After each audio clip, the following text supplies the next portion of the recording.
सध्या अंगणवाडीमध्ये वाटल्या जाणाऱ्या THRसाठी FRS प्रणाली वापरण्याबाबत आग्रह धरला जातोय.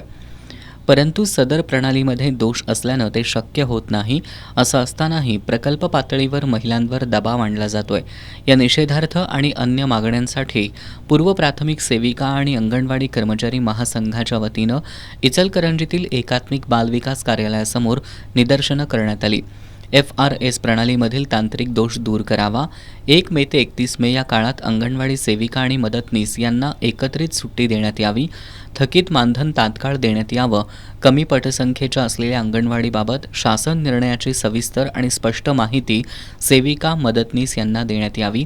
आदी मागण्यांचं निवेदन महासंघाच्या वतीनं इचलकरंजीतील एकात्मिक बालविकास कार्यालयाला देण्यात आलं. यावेळी सुनील बारवाडे, रेखा कांबळे, पुष्पलता जाधव, शीला पंढरपुरे, राजश्री चव्हाण, संजीवनी खोत, उज्ज्वला कोळी यांच्यासह सेविका मदतनीस उपस्थित होत्या.